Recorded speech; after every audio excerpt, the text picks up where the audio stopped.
Hey guys, thanks for tuning into this episode of The Cliff. If you like what we're doing here, you can follow us on any of our social media pages. They are all at The Cliff Podcast. That's Twitter, Instagram, Facebook.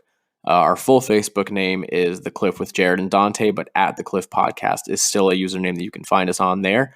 If you like what we're doing here, you can also support us by clicking the Support This Podcast button on Anchor and donating as little as 99 cents a month to help us keep this thing going. Thank you for listening, and we hope you enjoy this episode. Bitch! Bitch! Hey, Dante. Hey. Quack! Quack! No, it's not funny without context. On a flight from New Jersey all the way to Anaheim, just watching the Mighty Ducks series and quacking. Woo, man. Hello. We're back. What's up? Welcome. Episode 9. We never left. No. Episode 9, baby. We're about to hit double digits. That's so weird. Can you believe that we're about to... We've been doing this for like 2 months. Over 2 months now. Yeah. That's insane. My friend texted me the other day and she was like, so when are you going to jump off a cliff? She was like... I was like, episode 10. She goes, sweet, I'll check it out. So now we need to find a cliff. So we need to get a camera that works. We'll do a podcast live from on a cliff, and then we'll fucking kill ourselves as the grand finale. That's fine. And we'll have someone else upload it. So it's funny how you said kill ourselves. Yeah. Because Sid and I were on speakerphone today, and she was in the car with her 2 friends, and she said something. I quoted Michael Scott from The Office, and he was like, "I'm gonna kill myself, and it's all your fault," And I said that, and she goes, "Dante, you really need to know other people's situations before you say that." I go, "I was in that situation for 7 years. Right. Like, I got grandfathered into the shit." Yeah. I think we've talked about that before. Like, there's this like thing about like when you've gone through it, especially because we went through it when we were like quite a bit younger now, and like we went through like the dealing with actually wanting to kill ourselves, which sucked obviously. And then we went through that part where we were still kind of like still battling that, but like we were kind of okay. But like when people would joke about it, we'd be like, "Man, fuck you." Yeah, we're like, you don't know the extent. Yeah, but like. Now, like, as time has gone on, we've just gotten to this point where we're like, I'm really gonna fucking kill, like I still don't ever say it to anybody else. Like, I'm never, I never tell anybody to, like, kill themselves, like, as a joke, or at all, even. It's never kill yourself. It's always, like, I'm gonna fucking kill myself. Yeah, I want to die. Someone kill me. That's, and it's, like, this thing where, like, it's like, I mean, we just have dealt with it for long enough now. Like, I was grandfathered into these jokes. I'm allowed to make I went through the depths. It's a thing. I'll jump on to like the kids I watch. Like the 8-year-old, I was like, you know what? If you don't want me to watch you can always go back to the daycare. Yeah. She goes, no, if I go back to the daycare, I'll kill myself. I go, first of all, you're 8. I'm like, you don't know the extent of what you just said. But I don't think that I knew that was an option at 8 years old. No, I didn't, but these kids nowadays are exposed. They know how to use my phone better than I do. Yeah, like I had no idea that was a thing. Yeah. Until middle school, when people started like telling me to do that. Yeah. I didn't know that was an option. So that's weird that like kids that are that young know that now. Yeah, no, it's weird, but it's weird about what we just discussed. How like. You have to go through it before you find it. Yeah, like what a weird thing to like have to earn the right to say. You gotta, king. You gotta earn the respect. Fucking earn the street cred. Oh man, Shelby came to visit us at work the other day, and stay away. I love Shelby, but stay away from the store. Yeah, she for her own good. Yeah. No, it was a night that Julie and I were both in there, and so she came by. Oh, cool. And she was like. Talking about how we went to King's wedding and everything. And was she mad that we didn't get invited? No, she actually couldn't have cared less. She was like... She got so mad about Secret Santa that one year. Yeah. Awful. Yeah. No, but we were just talking about it, and I said something, and I specifically did it to sound like King. And she was like, oh my god, you sound just like him. And I was like, what's up, Michelle? You want me to make you one of them things? And she was like, stop. Actually, yes, I do. Yeah. I love Shelby. No, it was cool. So, oh fuck, you just got back from Asheville. Yes. And it was cool. Yeah. Awesome. Yeah. Talk about it. Let's hear about it. Yeah. So we left Thursday, the 27th, which was my 4-year anniversary. Mm-hmm. Congratulations. Thank you. I told you before, but Yes, thank you. The ride up there was really smooth. My car did so much better than my car's not a bad car, but especially with your car shitting out on you 2 weeks ago. Right. We always have that feeling of that fear. Yeah. Something's happening. Absolutely. So me and Sydney put aside $160 for gas. We were like, my car burns a lot of gas. It's a Jeep. Yeah. So I'm like, so I filled it up $20 the Thursday morning right before we left, and we drove all day, 3 hours to Asheville. Drove that entire Thursday to dinner around the town. Drove all day that Friday to Biltmore. I'll obviously get more into that. Yeah. And back, around again for dinner, around the town, and came back. And we drove an hour towards the mountain pictures I posted. Yeah. And stuff. I only filled up that one time on Thursday. Really? Yeah. My car I filled up my car twice, and it was to get there and to go home. Wow. My car did fantastic. Good shit. Well, I filled my car to get to the mountain because it was an hour and a half away, so that was a 3-hour drive. But out of the $160, 35 of it went to my gas. Damn. So nice. Molly was a trooper. Shout out to Molly. No, she was awesome. No, but the ride was beautiful. It's through the mountains. Nice. We didn't take 85, which is weird because I was like, you just assume. Yeah, I picked Sydney up from Gainesville. I was like, all right, let's get to 85. Nope. No. It was like, just hop on this fucking road and go. Yeah. But, no, the mountains were really cool. You found a mountain town on the way there. Yeah, we right? found Silva, which I thought was a paper. You've seen the movie Paper Towns, where they're just throw a city on the map. Yeah. Yeah. I thought it was a paper town. I thought it was really small. Yeah. It has its own exit sign. Oh. It's got it's on the map itself. That's a whole ass town. So I'm like, oh, that's a town, but it was so tiny. It was adorable. Is that South Carolina or North Carolina? North. Yeah, we didn't even go through South. We went straight north, Georgia, and went straight into North Carolina. How do you avoid South Carolina? That's what I'm saying. That's because we didn't take 85. Hold on. We took, I think it was 23.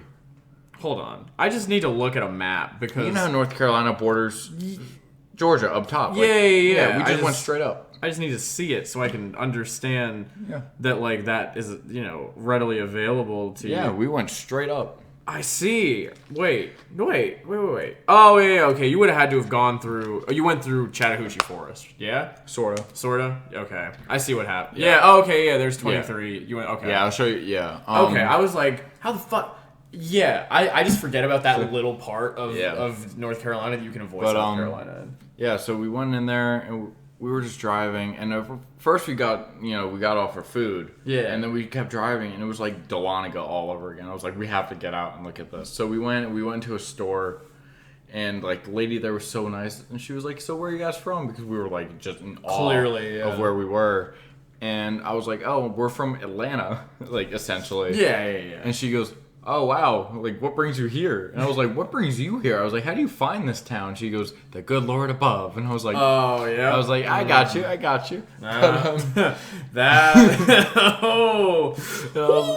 and she was telling her story about how she got a job. She's from Nashville/Memphis area. Those are okay.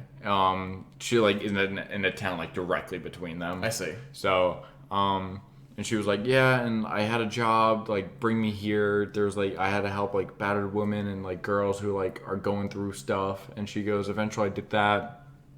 Then I quit and I focused on full-time being a mom. I was like, how do you find a town like this? I'm like, it's literally in the middle of the mountains. Yeah.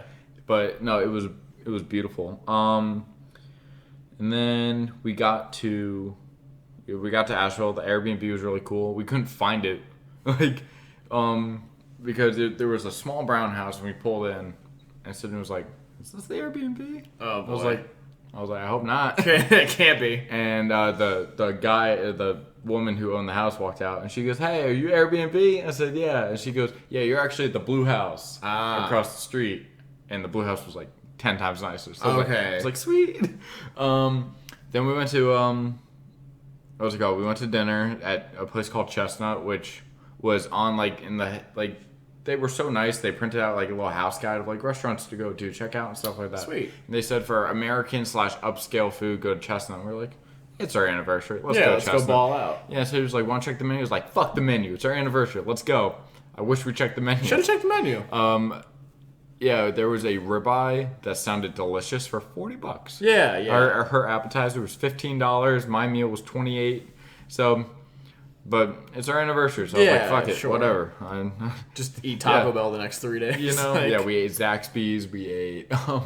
We tried to cook our own dinner. The oven kept turning off, so I was like, fuck it, we just return all the groceries and use that money to buy dinner. Right. But yeah, then we went to the Biltmore. You've never been to the Biltmore? No, I had not even heard of it until like I think, the last episode. Yeah. No, awesome. So how far? I thought it was in Asheville. How far away is it? It's in Asheville. Oh, okay. Because you said you had to like drive to it. Like it was like 20 minutes. Oh, okay. Yeah. Yeah, so it's Asheville, and then like the Biltmore Village is just a whole bunch of like, it's like a town like of like restaurants and shit like that. Okay. Which is cool. So they've made it like its own sort of like pretty much thing. Yeah. The entire estate is 2,200 acres and it's worth $64 million. Yeah. So it's small. I'm gonna take out a loan and buy it. Yeah, they gave us a pamphlet. I was like reading through it. It had a rotisserie kitchen, a main kitchen, a seafood kitchen. Yeah, just for all of your separate kitchen. It had the first floor living room, the second floor living room, the third floor living room. In the basement, it had a bowling alley, a swimming pool, a gymnasium, a gun room. Do you get to like actually like? We walked around. But do you get to like if you wanted to like bowl in the bowling alley? No, there's like velvet ropes and like it's like you follow a path. It's like a museum. Do people live there? No, a family owns it. Like so, there's just this bowling alley that no one gets to bowl on. I'm sure the family gets to use it. Man, fuck that. Yeah, Well, but the swimming pool's drained, but the swimming pool's like gigantic. Damn. Because like my dad even asked about it either maybe yesterday or today about like why people go there. He was like, I've heard about this place. Like, why do people go there? I was like, I think it's like the biggest estate ever or something. In the U.S., Yeah, and he was like, so it's just a big hotel that people like to go walk around in? And I was like... No, there's a hotel. There's a hotel on the fucking grounds. Yeah. $500 a night. Yeah. So, never in my life. No. But, no, it was cool because it was like the estate, then there was the gardens. Gardens were really pretty. Okay. Growing up around a forest, I was like, I was like nerding out. Then there's like Antler Village, which was like retail shops and like stuff for the Biltmore. Okay. And then there's the hotel. But we went to the Biltmore because it was like Victorian styled. Sydney loves that. So I was like, yeah, might as well. He has a giant library. So I was like, Sydney would love that. We went. And I'm sure she did. Oh, no, it was awesome. Yeah.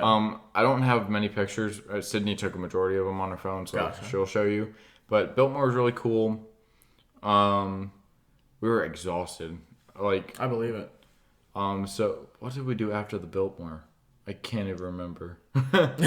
Oh man, we went to downtown Asheville. We like lived in downtown. It was so cool because our Airbnb was 7 minutes from downtown Asheville. So all we had to do was make a left out of like our road and just go straight. Nice. And it was there, and it's so pretty. Yeah. It's like the pictures and all that stuff look really nice. It's a cleaner Atlanta. Like people were willingly like sitting on the floor and like hanging out. It's like Raleigh except our age.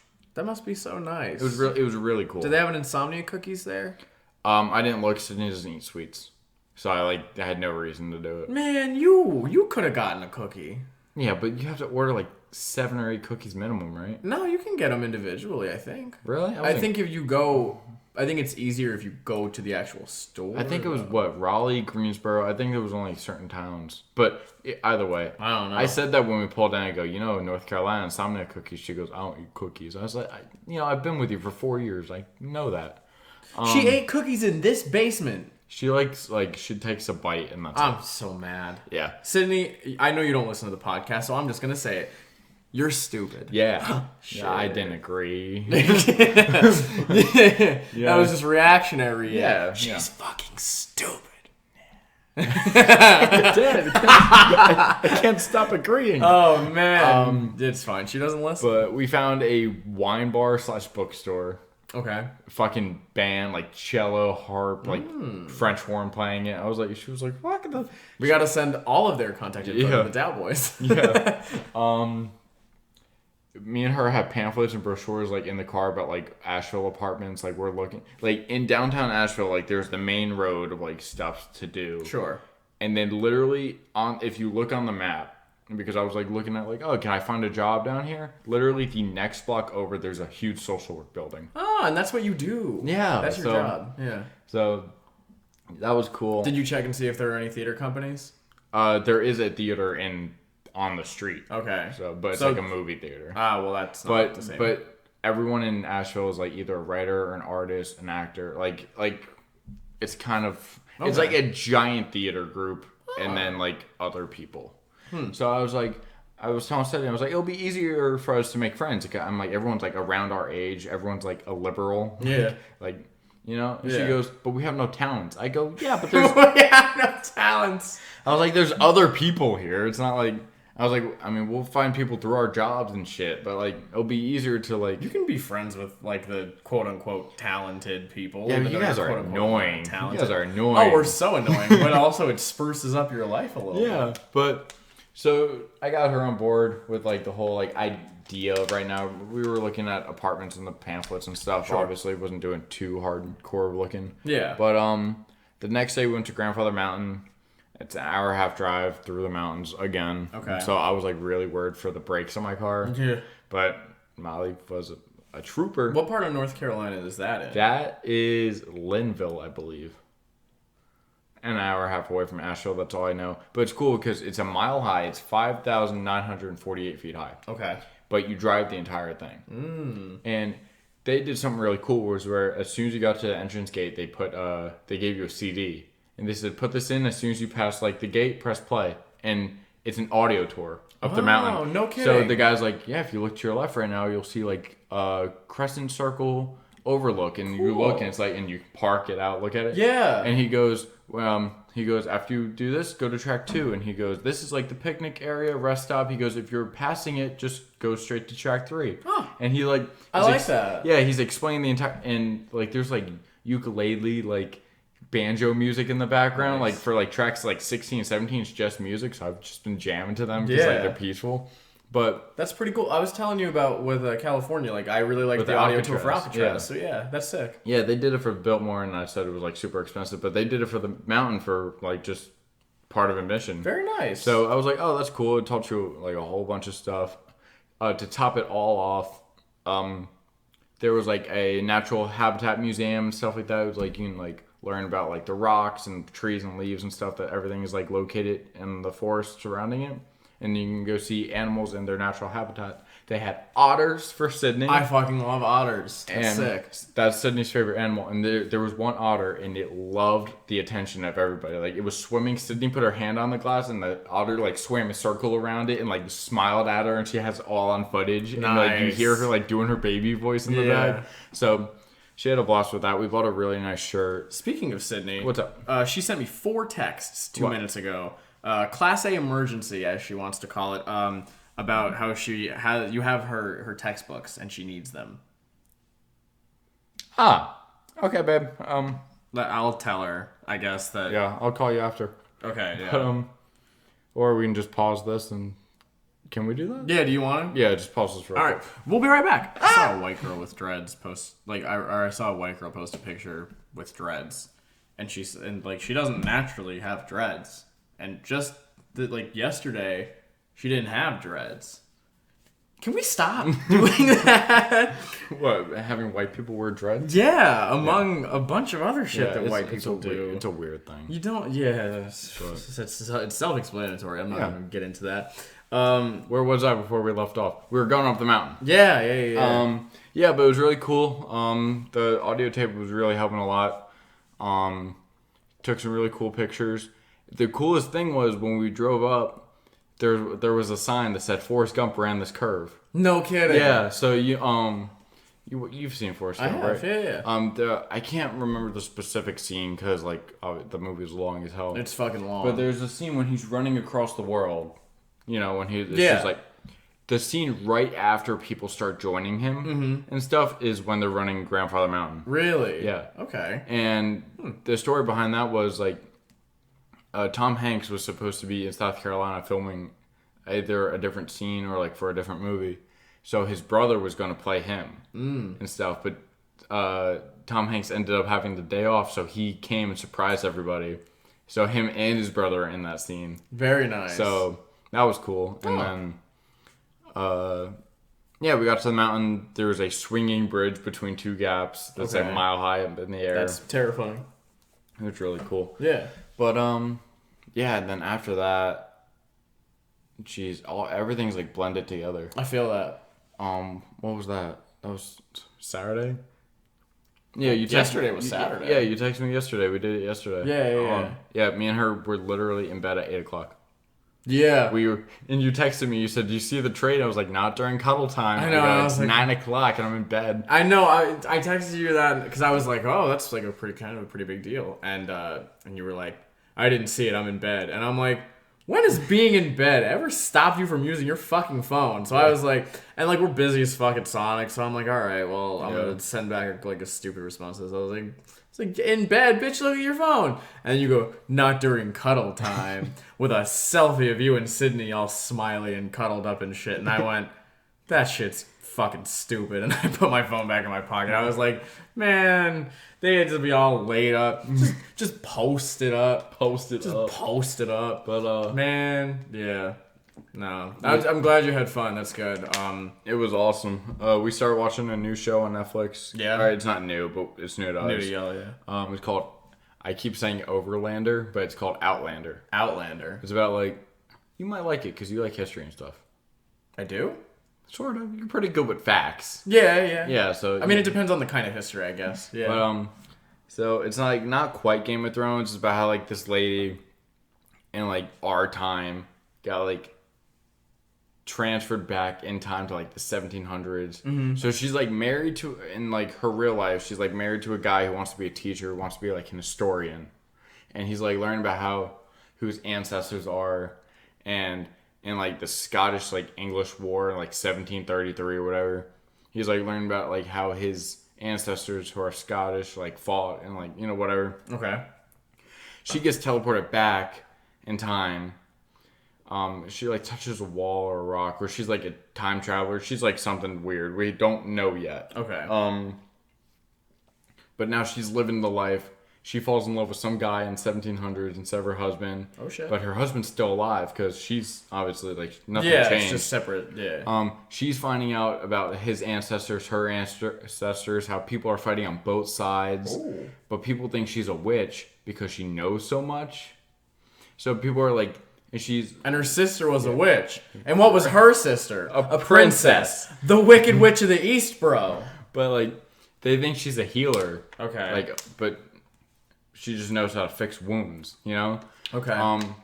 But yeah, like this guy will like get stabbed or something. She goes, I need insulin, I need this and that. And she'll like say like all like 21st century terms. And everyone's like, those aren't fucking things yet. So everyone's like, she's a witch. Yeah. But she keeps like healing people. And they're like, we'll keep you around though, because you keep helping people. We'll stick with like, you now, it's like, witch. But it's like, it's a pretty good show. At first I was like making fun of it. But then like, Sydney doesn't talk to me when she watches it, so I was like, fine, I'll watch it. And like halfway through, like someone got killed. I was like, what the fuck? I was like, I like that guy.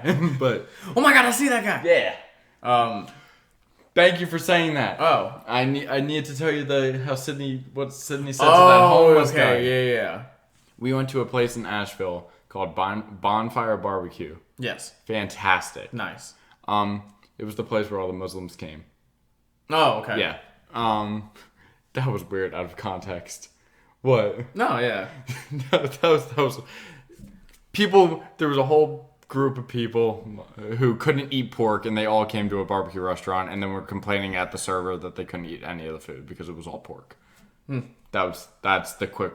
Yeah. That's the quick story. Yeah, it's just But anyway, so we leave, and I get in my car, right, and I hear this guy go, "Sir," and I look out my open door, and like there's like a dude standing behind my car, and I go and I close my door, and I reverse, and like my window's down. I don't know fucking why my window was down, right? And he goes, "Sir," and Sydney leans over, she goes, "You're really gonna ask us for money wearing a polo?" Oh man! And I go, shit! And we like drove off. Damn. But she was so right. The guy was like dressed to the fucking nines. She goes, "You're wearing a polo and you're gonna ask us for money?" Wow. Yeah, it was nice. I don't know. You just need to stop paying Acknowledging attention homeless to people? homeless I people fucking know. because it's already gotten you a flat tire once before. Nope. Just. Essentially, yes. Indirectly, Essentially but did. it led to that eventually. I mean, that's damn. I mean, no, that's a thing in a lot of big cities where they might not even be homeless. They're just fucking asking. They're just Panhandlers. They're panhandlers. Kim from Sonic used to panhandle. Did she really? Yeah. It's Kim. That doesn't surprise me. I just am cringing because. But Asheville surprisingly did not have a lot of homeless people. Okay. Like I saw maybe 2 or 3. I saw a girl. We like every like time span that I like left out in my like recap of we spent downtown Asheville. It was beautiful. Okay. We went into downtown Asheville on like a Friday, and we saw a girl working a shop and whatnot. We came back Saturday, and she was sitting outside the shop smoking a blunt with a sign that said cab fare. And I said, "You work here." I was like, I just saw you. She's smoking weed on the sidewalk in a state where weed is completely illegal, and there's cops like 50 feet away. No one's batting an eye. Asheville fucking rocked. Interesting. But Oh, and speaking of cops, you said that you saw practically none. no, I saw literally 2 cop cars. One of them was empty, or they were essentially both empty, but the other they were just standing outside their cars talking. And there's a lot of police parking. Like I saw a lot of cop cars because there's a lot of police parking. But you didn't see any like. But I saw 2 actual cops. Yeah. Okay. But in Georgia, they're on every corner. I mean, I have not seen a place quite like Georgia with like police presence, like anywhere that I've gone. And it's crazy. Like I was telling you earlier, when I went to North Carolina back in January, we were there for like 3 days and saw maybe 2 police cars the whole weekend. Maybe. And, you know, they ignore you anyway. They don't they don't threaten you. They don't like follow you around. They don't make you feel like that. At least not, you know, the way that like Georgia cops do. And we were almost back into the state of Georgia, and I was like, "Hey y'all, we're about to pass back into Georgia, so everybody, you know, fucking be illegal. I don't know, like, don't put seatbelts on." Yeah, like put your seatbelts on and put the blunts out. I say jokingly, like whatever, because I was like, you know, we're about to cross into Georgia, so you know there's gonna be a cop in the next 5 minutes. We cross the state line, and it takes us less than half a mile for there to be a Georgia State Patrol officer on the side of the road, like waiting to like try to catch people. It's insane. It's insane. And I went to pick up Sonny for like orientation on Thursday, so I had to go down to Jonesboro, Clayton County, and Jonesboro and Morrow. They're officers. Is Clayton County country? No. No. It's directly south of the city. It's like the next thing after the city. Is Clayton? Clayton, yeah. There's a fucking it must be like real south, like North Carolina, like bordering Georgia, but there's a Clayton County up there too. And it was like super country. No, this is direct like Clayton. I thought Clayton County was like how you're describing it, but when we passed I go, no way Sonny lives up here. No, he lives south of the city. Okay. And there's just literally a cop everywhere. Like it's like more than in Swanee and in Gwinnett. It's like every single corner. Like you could have like a red Honda behind you, like direct, like on your bumper, and then you blink and like check the radio, and then you look up and there's like a cop car behind you. Yeah. Like it's crazy. They're everywhere. I don't know why there's so many in Georgia. It's insane. And like you can't drive long distances in Georgia because you pass like 40 of them. You're like, one of them's bound to pull me over for something. It really, I mean, even if you're doing everything right, like they'll pull you over because they're bored. I got pulled over once in Carrollton because it was like a late Saturday. It was right at the beginning of last school year, and it was like a late Saturday night. And me, Cassie, Sonny, and a couple of the freshmen, Macy was there. We like went into one of our theater buildings and worked for like audition stuff, and like we're trying to get ready because auditions were the following Monday, I think, and we didn't leave until like 3 a.m. and we're like pulling back into the Westwoods parking lot. but this cop is following me for like the entire road, like up to the apartment. And I'm like, all right, well, I'm not doing anything. Yeah. And I'm sober, and the other people in the car are sober.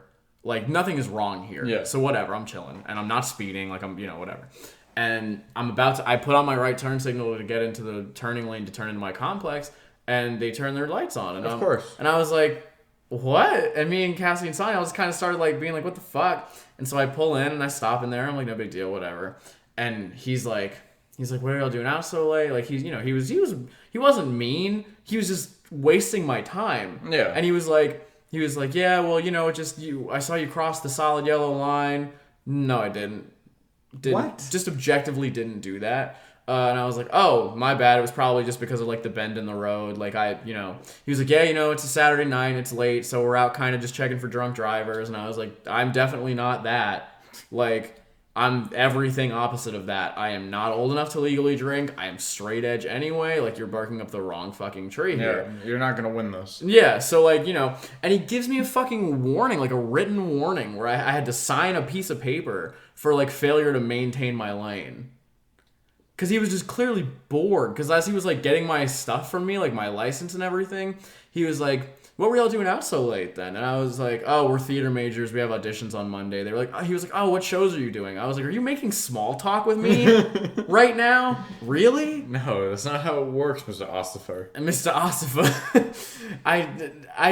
what are you doing? You're wasting my time. It's 3 a.m. I'm so tired. Yeah. And I know you're just bored. Yeah. Can you just fucking leave? Like, you don't have to make me sign a piece of paper because you were bored. I got pulled over the other day because the cop was bored. I told you about my headlight? I don't think you did. No, so one of my headlights was out, but it was only out if I used my regular lights. But if I put my brights on, both my lights worked. Okay. So I would usually drive around with both my lights on just to, be safe. But I was driving to Delanigo, which is like, the hour. I'm driving on the right side of a sheriff and behind a Georgia State Patrol guy. Great. The entire 40 minutes, right? Great. And I have my low beams on, not my brights, because the last thing I need is my brights shining into a Georgia State Patrol guy. Yeah. So I have one light out, right? My one light is out on the sheriff's side, so he can see it. We're driving at night for 40 minutes. No one bats an eye. We're all going the same speed. When no one turns left or right, we're going straight. I fucking passed Dawsonville, and I have lights go on behind me. And I go, and the cops that I'm driving by just keep going. I get pulled over. I go, what's up? And he goes, you have a headlight out. I go, you're telling me the 2 cops I've been driving not 10 feet away from this entire time had no fucking issue with it, but you do. Yeah.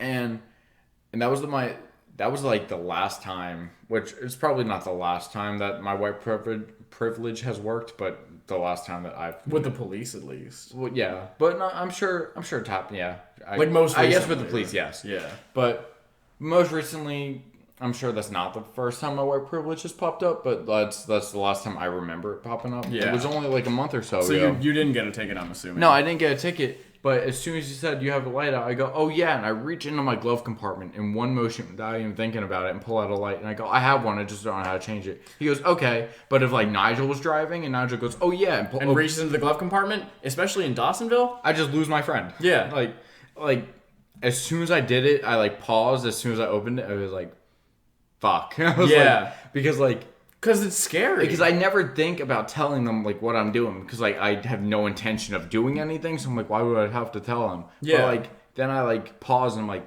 damn, if this was like anybody else, or even if it was just a cop that's just not trained well, just like fucking fidgety cop. Yeah, like even if but no, I mean white privilege, man. And I mean how many times have I been pulled over in my life? You got pulled over that one time when you ran the stop sign. Quote unquote, and that was the only ticket I've ever gotten. Yeah. But I was pulled over that one time speeding on PIB when I was when we were racing. Yeah, when we were racing home in 2 different directions to see which way was faster. To Dunkin' Donuts. My way won. Well, because I got pulled over. But no, I was going like 62 and a 45 on PIB or something, yeah. And it was a black cop, so it's hard to say that was white privilege so much as it was just. I was 16 and he could tell that I was freaking out. Yeah. Yeah. How does that work? Because like, this is gonna sound like a weird way, but you'll understand what I'm saying. Like a white cop and like a black guy. Yeah. That's already bad. Yeah. But like, does a black cop like want to even the score? I don't think so. I don't think so. Or is it kind of just like a? No, I don't think so. No, I mean that's the only time I've been pulled over by a black cop. But I've never been pulled over by. But I've never heard of a black cop shooting a white guy for no reason. No, so, that's what I'm saying. Like, yeah. No, but he like that cop pulling me over. It was Swanee PD, and I, limited interaction with them. But he like talked to me, and I was like, I'm shaking because I'm like 16 and I'm speeding, and I'm like, fuck, like I'm in so 17 over. I'm like so much trouble, and it's a lot of money. I'm like shit.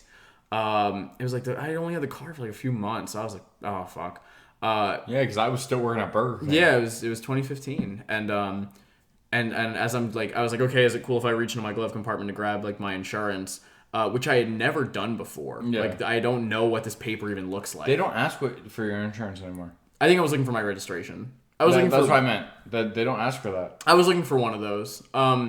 But I was digging for him, and I'm digging through all these papers. I don't even know what this paper fucking looks like. So I'm like, I'm sorry, like No, it's the paper that has your sticker that you put on your license. Yeah. Now, but I like couldn't remember at that point, and I just found that out last year. I don't think I knew that yet, and so I was like just flipping through shit, and I hand him one paper. I'm like, is this the right thing? And he looks at it, and he's like, no, this is whatever. And I'm like, oh shit. So I look for it, and then I find this is your receipt for condoms. Yeah, right. And then I eventually find it, and but as I'm digging through it, he's like, I guess he sees that I had like my dual enrollment papers for GGC in there. He's like, oh, are you gonna dual enroll? I was like, oh, I'm trying. I applied. They haven't answered me yet. Blah blah. And and then he runs my shit, and he comes back, and he's like, all right, here's the deal. You're gonna promise me that you're gonna drive carefully, and I'm gonna let you go. And I was like, oh shit. Oh, and I also, that was not too long after I had gotten into that accident in the parking lot at North. Yeah. Where the guy had hit me as I was backing out. So I had like a taillight out. And I had just replaced that taillight. So when he pulled me over, he told me that. And I was like, oh, my dad and I replaced that light like the other night. Like I got into an accident and we fixed it, we thought. So like, thank you for letting me know. I had no idea. Mm-hmm. Like we thought we had it figured out because it was working, but I guess it's not anymore. He was like, okay, you're good. Just go ahead and get that figured out and drive carefully and you're on your way. It's like, sick. So I got off the fucking hook that night. The next time I got pulled over was by that white cop about the stop sign, where I had been sitting there for a good 3 or 4 minutes. Listening to a Tissip song? Well, we were on the phone. Yeah, we were. We were on the phone, but I the hands-free thing wasn't a thing yet. So, I was allowed to be talking on the phone. So, I remember that phone call because you were like... dropped. Yeah, you were like, oh, shit. And then your phone... I fell on your the floor. Phone drop, and I was like... Jarod? Yeah. I was like, what? Well, so I stopped at this stop sign where you can't go straight through it because straight across is a tree farm. Yes. So you can either turn left or right. But the right is a different lane, like entirely. The right's a yield. It's a yield. Yeah. So and then there's the stop sign for the left. And it's a very windy road. But I'm waiting at this left for a while. I let like a good handful of cars pass, and then I finally pull out, and there's this cop like a good quarter mile down the road, if not farther, like over by the Korean church, and he's nowhere near me at this point. So when I make the turn, I'm like, we're all good, and I'm driving normally. I keep my phone low just in case he wants to find a reason to make that a problem. But we're chilling, and then all of a sudden he's right up on my ass. Of course. And I'm like, what the fuck? So I'm like driving, my heart starts pounding. I'm driving literally 35 miles an hour, which is the exact speed limit. I'm like at 35 miles an hour, doing everything as best as I can. He follows me up like more than half that road and then finally pulls me over to tell me that I pulled out in front of him at the stop sign. My ass. And I could tell that he was going to give me a ticket when he got out, when he went up to my window. Because he walked up and I was like, hey, good evening, officer. How are you? And he was like, hey man, I'm Officer Jacobs with Swanee Police Department, doing the whole, and I was like, oh, you're doing the protocol shit. Yeah. You're doing something. You just got out of training. You're doing something you have to do to give me a ticket right now, aren't you? So that was a ticket. But then the next time I got pulled over was New Orleans on the way. Well, no, there was one before that where it was just campus PD. But they weren't actually pulling me over. I had just forgotten to turn my headlights on. Yeah. And I was like, why the fuck are all these cars that are passing me flashing their brights at me? And then the cop lights turned on behind me, and I was like, what what the fuck? And then I went and like realized it was dark in front of me because there were like street lights through the whole road before that, so I couldn't really tell. But then I got to one part of the road where it was like you could tell, and I was like, shit. So I turned them on and I like pulled into the parking lot and into a parking space, and he came out and he was like, hey man, I was just gonna tell you that your lights were off. I was like, yeah, I couldn't even tell because of the lights. I'm sorry. He was like, you're good. Have a good night. Walked away. Same thing. White cop, white guy. I'm good. Yeah. White privilege. It's great. And then New Orleans, it was a white woman who pulled me over, and I was going 77 in a 55. I had only ever gone past the Carrollton exit on 20 once. This was only the second time I had gone past Carrollton on that interstate, so I didn't know that it was like a speed trap. Yeah. Did your phone GPS ask you if speed traps are a thing? Yes. Yeah, mine does too. Yeah. It does now. She pulls me over, and she's pretty cool about it, and you know, she's like, well, I clocked you doing 77 and a 55. I genuinely didn't realize I was going that far over the speed limit. I knew I was like at 70. Yeah. I didn't think I was at 77. 15's one thing, but 22? You know? And I was like, oh my God, I'm so sorry. I had my cruise control on from like a few miles ago, and I totally forgot to turn it off. I didn't realize the speed changed. I've never gone past this exit, which like was pretty much true. Yeah. And I was like, oh man. So she's like, okay, you know, and like she lets me get my paperwork and everything. I'm shitting my pants because I'm doing this solo road trip that like, and it's like my first like thing that I'm really doing on my own, where I'm like, you know, and my parents are gonna be pissed. This is gonna be like hundreds of dollars. This is gonna be points on my license. I'm not possibly getting taken away. You're a super speeder at that point. Yeah, and like I'm not a teenager, so they're not just gonna let it slide. Like I'm fucked. I'm like, oh my God. Like at this point, I was very ready to either just go back to the apartment because I was so close that I could just go, and Cassie was there. I was just like, whatever. Or driving all the way back to Swanee and just like killing myself. Fuck it. Fuck it. But no, she comes back and she's like, hey, so what were you doing going that fast? Like, where are you headed?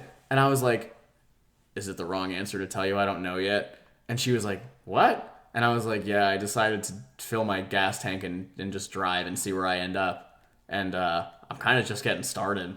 She was like, oh, that's kind of cool. And I was like, yeah. She was like, all right, well, here's your stuff. Walked away. Like, no warning, no ticket, no nothing.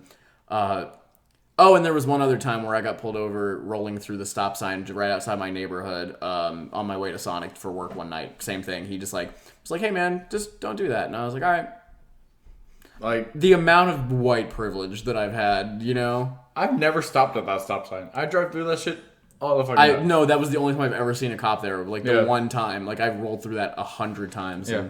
Because you can tell when cars are at both sides of that stop sign. Yeah, and it's a three-way stop. So, like, if there's a car on the other side of the road, it can't turn into you from that side of the road. And if there's one rolling up from that street, you'll see it from a half a mile away. Yeah, so, like, I roll through that every time. Yeah, if I don't see it, I'll just go. Yeah. But, I've been pulled over 3 times. One for the headlight. Mm-hmm. We've got one ticket. There's one time I'm on the way to lunch with Sydney. I have her brother in the car, and we're about to go see Deadpool. And I'm at the stoplight at Satellite and Lawrenceville Swanee, right by the Walmart I worked at. Yeah. And there's I passed a cop going like 60, right, in a 45. Mm-hmm. And I'm driving, and I see him like a quarter mile down, like make a U-turn. I was like, fuck. Yeah. So, but I was like, I didn't think anything of it because like we got to the light, and he like got behind me, but I was like, but it wasn't like he like tried to get behind me. It just happened to be like he was the next car. So I was like, all right, whatever. As soon as that light turns green, his lights flick. And I go, are you fucking kidding me? Shit. We sat at that light for like a minute and a half too. Like there was no sign of me like getting pulled over. He was like, as soon as that fucking light turns green. As soon as that light hit green, dude, I saw the blue go up and I was like, so I pulled into main event and he goes, hey man. I was like, I'm getting a speeding ticket. And he goes, your registration's off. And I was like, oh. I was like, that's okay. And because your mom had forgotten to do it. Because my mom was like, yeah, I'll pay it. And I was like, all right, cool. She never did. And I was like, because she was like, get your emissions done, and then when you get your emissions done, I'll pay your registration. Sure. And I was like, I got my emissions done. And he goes, okay. And I was like, I don't know how this fucking works. Yeah. And he was like, but did you pay your registration? I go, my mom said she did. So, And he was like, all right, I'll run it again. And he was like, no. I called Mom. I go, Mom, what the fuck? And she was like, oh, I'm sorry, I forgot. And I was like, all right, well. So he gave me a ticket. It was only $150. Could have been worse. Because it could have been a speeding ticket on top of it. Right. But that's the only thing Cassie's ever gotten a ticket for was her registration was expired. Yeah. Not 1 month later, I get pulled over again. Yeah. For the same fucking registration. That's right. And this cop's a fucking dick. Right. I want to punch this fucking cop in the face. He probably would have let you get away with it. No, he would have shot me on sight. He was waiting for something. Because I'm listening to Nobody in the car by Stick to Your Guns with Kylie. Mm-hmm. And I'm like, and we're like just jamming. Yeah. And then he pulls me over. And I go, what's up? And he goes, your registration's out. Are you? I'm like, are you fucking kidding me? So I call Mom. I go, dude, pay the fucking registration. And she was like, I'm sorry, I forgot. Damn it. I was like, Maria. But I was like, dude, this isn't my car. I was like, it's my mom's car. And he's like, whose car is this? I was like, well, I drive it full time, but I was like, it's essentially under my mom's name. Yeah. He goes, so you can't help your mom pay the registration? I was like, I don't know how. That's not your business, sir. I was like, I don't know how. And I was like, I already have a ticket for the registration from last month. He goes, so you didn't get it fixed already? I was like, I don't know how. I go, my mom had a stroke. I go, her memory is shit. Yeah. I go, I have to remind my mom stuff of like every other day. Right. He goes, do you have the ticket with you? I go, no, it's in my room. I was like, at my house. I was like, I don't carry it around in my fucking car. Right. Like, it's not a souvenir. And he goes, put it up there on the dash as a reminder. Yeah, you know. And he's you. like, well, I'm not gonna give you a ticket now because I don't want your mom to suffer from your stupid choices. What? And, yeah, but his opening line when he pulled me over, because me and like Kyler were like jamming to me. He goes, see, it doesn't pay to get our attention. Like he was like, I was like, oh yeah, cops next to me, let's dance, and like, man, he was a dick. Can from I just the have start. fun in my fucking car and he was you a mind dick your from goddamn the start. business? Yeah, and then he was like, yeah, the only reason I'm not giving you a ticket is because I don't want your mom to pay for your stupid choices. But the next time I see this car on the street without registration, I'm impounding it. Oh, you're so cool, dog. I said, go fuck yourself, officer. Yeah, I didn't say that, but no. But I was like, okay, man. I was like, I wish I got his fucking name, dude. It's crazy because you know what? He did all that, and his dick is still only 2 inches. Yeah, it never grew. He didn't even give me a ticket. He just wanted to talk big. He just wanted to talk some major shit. He just wanted to talk big and leave. Asshole. But and the other one, the night of the last time I did what I used to do, I guess. The last time I self-harmed myself. Oh yeah. Was when I got pulled over by. We didn't even get pulled over. We were parked in the Kroger parking lot, except we weren't in the Kroger parking lot. We were at the gas station parking lot, parked like on the curb, like not in a spot. Yeah. And it was like 11:50 at night. My two friends come pick me up, and you know my mom. I'm in fucking high school. I go, hey mom, I'm leaving. She goes, all right, cool, have fun. And so we're hanging out in the car for like 10 minutes. No one's smoking, no one's doing it. You know, chilling, we just chill out. Like we're talking about like, what do you guys want to do? And one of the girls is like, well, let's drive to the beach. She goes, I don't have work tomorrow. And I was like, no one has work tomorrow. I was like, I can make a 5-hour trip to the beach. I don't give a fuck. Yeah, like whatever. But my mom's not gonna give a shit where I am. We're sitting there for like 10, 15 minutes and no one cared.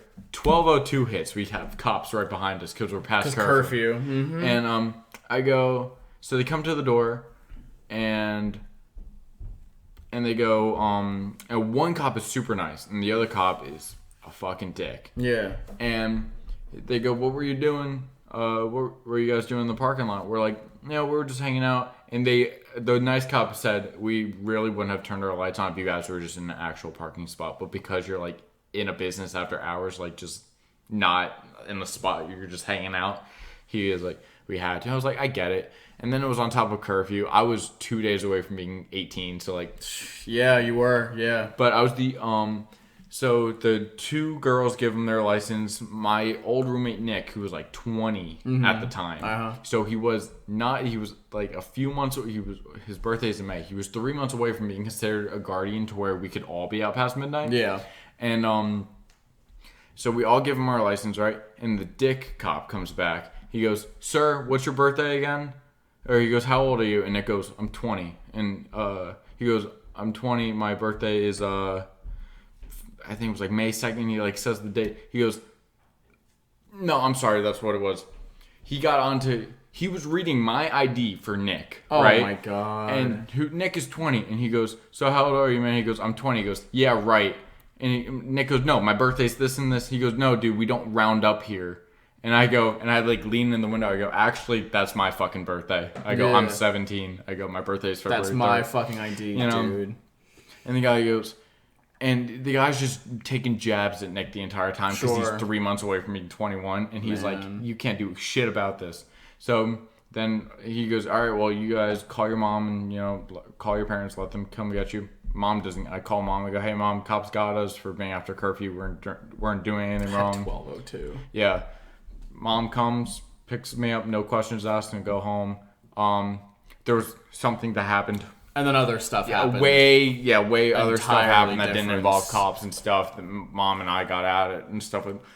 Either way, one thing led to another. It's fine. But yeah, I mean, because I've had two kind of like interactions with cops like that as well, where like it wasn't like a pullover sort of thing, but there was the time that me and a couple of people freshman year were gonna go to Lake Carroll to play Pokemon, and it was like past midnight, like a little bit past midnight, and the lake had like hours, and we didn't know that the lake like had hours. Yeah.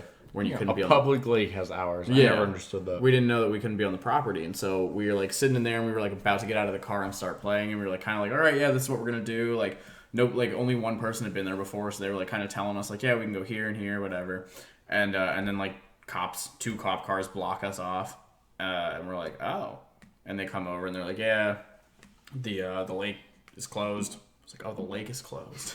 Who told you that? The lake? They put a cover on the lake. Like, okay, yeah. Every day at 5 p.m., 1,000 people come and put a tarp over the lake. And like, okay, yeah, sure, the lake is fucking closed.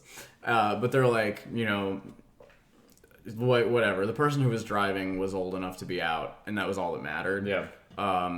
And so that was fine. But then they were like, what were you going to do over here? Yeah. And we were like, we were going to play Pokemon. And the woman officer who was there was like, oh yeah? I bet you don't have Kangaskhan. And Kangaskhan at the time was only available in Australia. Yeah. So, no, I don't have Kangaskhan. And I was like, no, do you? And she went, I don't know. And then walked, like, what? I think about that all the time. Like, I don't know. And then there was the time when we were on like the abandoned place. The abandoned water mill or whatever, the water tower. And that was just private property. We were just trespassing straight up. But they let us slide on that too because a bunch of funny shit happened. Yeah. Oh, but speaking of Pokemon Go, that Harry Potter game came out. Yes. Are you gonna play it? I have it. Oh, you have it? Yeah. I've heard it's glitchy as shit. Right now it is. Yeah. Yeah, but I mean it's new. I enjoy it. Yeah. Okay. Does it function the same played way? it. Really, I've had it for a couple of weeks. I've really played it twice. It's just I've been so busy. Yeah. And I've been playing Clash of Clans again. Yeah. And I'm back to being garbage. Diving back in. I spent money on it again. Gee, Dante. Only $5. That's how it starts. Yeah. Yeah. Yeah. No, but I made a promise to myself. That's it. Well, because now they have season passes now. Oh my like Fortnite used to do. God, here you go. Here you go. I spend $5 on like a month. I spend $5 a month. Oh my God. And I get perks. You have no self-control. It's $5. You don't have $5. I do. I make money. Fuck's sake. So, this is where it starts. But my building takes 20% less time, 20% less coins. Oh my God. My heroes get costumes. I have to bully you. No, because you did the same shit with Fortnite. You did. You bought the season pass. Yes. And you kept telling. You told me when I didn't know like about the season pass yet. You told Sydney to justify it. You told everyone. You were like, yeah, I have to spend $10 just this one time to have enough coins, and then or the V-Bucks, and then you earn the V-Bucks over the course of the season, and then you can just keep buying it. Yeah. And so. To me, like that's what I would do when I played Fortnite. Yeah. Is I bought the season the one time, and then I had enough V-Bucks for the rest of forever that I played to never have to actually buy the season pass again. You, on the other hand, would go, oh, there's an emote that makes it look like you're eating your own ass. Spends $20, First and then of all, you go. No emote was $20. They topped out at $15. The skins were $20. I bought one $20 skin. You bought more than one $20. No. Was it just the one that we all bought? Yeah, the spider. Because you guys pressured me into buying the spider. I spent $20 on the glider, but that was because the dragon. It was the ice dragon from Game of Thrones, so I had. You see how you do this? You justify these things. You justify feeding into their shit. You go, oh, it's the Game of Thrones. I've only spent. How did that work out? Season 8. How did that work out? I bought it in season 5, so suck. I'm talking about season 8 of Game of Thrones. Oh. Don't bring season 8 up. You don't know. You start this way. You buy the one thing that's supposed to mean that you can get shit for free for the rest of forever. No, I don't get shit for free in Clash of Clans. I just have no self-control. My village needs to be better than the next guy's. Are you still in the clan with King? Yeah, we joined a new one. Nice. It's still his 20 people and his wife. I've been playing Clash of Clans with his wife for like a year now. I've never known. That's how they started, wasn't? That's because it was him and Steph and it was Steph's best friend. Yeah. But yeah, because so I stopped playing Clash of Clans when I got my iPhone because it doesn't transfer over. Yeah. And I finally I got a Galaxy, and like literally 2 weeks ago I was like, wait a second, and like I logged in. And I forgot what email I used because I made like a specific one for Clash of Clans. Sure. But when I signed into my main email, all my other emails popped up. So I'm just like picking and choosing which one. Oh man. And I go, I think it's this one. I clicked it and it said password. I typed in my go-to password and it said welcome back. I said, you're damn right. Oh man, you're terrible. My village looks fucking awesome. You want to see it? No, not right now. Jesus, fuck, man. That's... Okay, well... Oh, don't pull it out right now. No, you gotta see it. You're a product of... Oh, God. I'm a product of environment. Yeah, your own environment. Look at that. Like that... That means nothing. That's $450 well spent. Dante. In total, I've probably spent close to $500. That's so many dollars. Yeah, but think, what was I going to use it for? Food? Yeah, food. My wedding? Your wedding. Fuck my... I mean...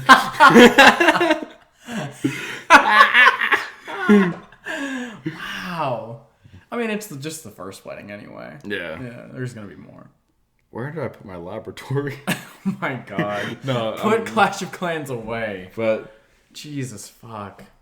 Yeah, but so like I don't think I'm gonna get the Harry Potter game because it's just the same as Pokemon Go. Yeah, I grew up on Pokemon and you grew up on Harry Potter, so like it makes sense. Yeah, right now it is a little glitchy. Like instead of like catching Pokemon, you have to like put spells. I saw it. Yeah, there's you have to like trace spells. Like I played it twice, and one of them I was driving. You know how you do. You used to make me hold the Pokemon thing. Yeah. So one of them I was like, Sydney, do it, and it took her like 5 times to trace the spell. Naturally. They give you the lines to trace. I don't know why she couldn't do it, but that's such a. But like the first time, you have to like free Hagrid from like spiderwebs. Okay. And stuff like that. So I don't know like if it changed. Like she didn't have to free anything else. I think she had to fight something. Okay. So I guess it changes, but I don't know. Like I said, I've played it twice because I'm fully invested in my Clash of Clans right now. That's so Dante. I haven't spent any money on Harry Potter yet. Okay. Well, don't. That's surprising. Don't. I like Harry Potter. I know, so just don't do it. I've been itching for a new tattoo. Yeah? Have you been? Yeah, I have a $50 gift card left over from when I got my deer. Yeah. So I think I'm just going to get like a little filler piece right here just so I could feel the needle again. Just so I can feel that ink in my skin. Feel the ink.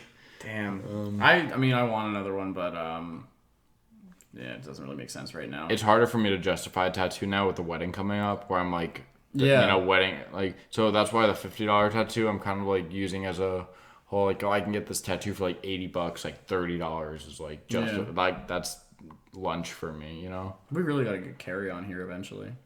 I got to see if he'll even be up for it because like in his mind, that's like a 35-year-old man hanging out with like 20-year-olds. That is the one thing that I thought about when we talked about having him on is like, imagine like, hey, Carrie, do you want to come over to my mom's house and sit in my basement with me and Dante and talk about stuff? Yeah, like, I mean, like, do you want to talk about our feelings about tattoos? Do you want to talk about like how you tattoo? Yeah, I don't know. He's kind of introverted, so I don't know if it would. Yeah, really he's a really shy guy, but thing. His art is He's fantastic. He's incredible. So, I mean, whatever. But I wanted to talk about this. I went to Rockstar Disrupt Fest on Friday. I have questions about that. Ask me. Let's hear it. How the fuck do you how'd you see Kellen Quinn? You hate Kellen Quinn. I don't hate him. He is a character. So no, you know Lakewood. So there's right outside the amphitheater. There's that little side opening, like where like it's like a backstage area, like only personnel can go back there. He literally just walked out and was standing by the little wall there. So a couple of people like noticed him and started taking pictures, and so like it like drew my attention, and I was like, oh shit. And I was like, hey Cass, that's Kellen fucking Quinn just standing over there. She was like, oh my god. 16-year-old, 15-year-old me would have been like, oh, Kellen Quinn. The 14-year-old inside of me was like, what are you doing? Yeah. Go right now. I never met him when I was fans of them. Yeah, no. This was the second time I met him. I met the whole band at the World Tour. Yeah. And that's when I gave him the leg lamp from A Christmas Story with my Twitter handle on it. That was supposed to be for Vic Fuentes, and then he saw it and like looked at it, and I was like, "This is for you."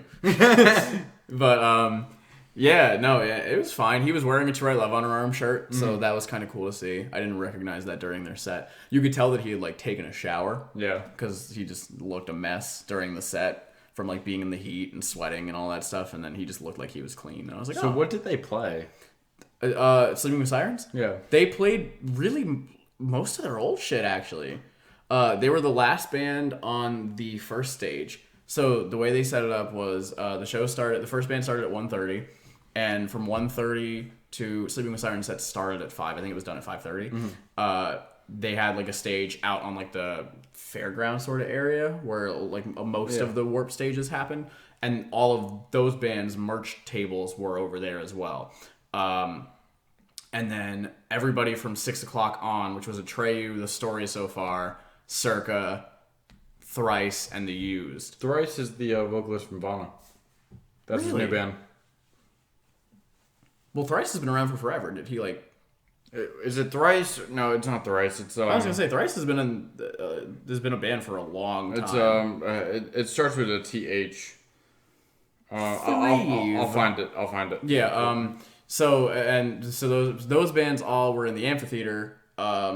And their merch was like in the big little merch area off to the side. Mm-hmm.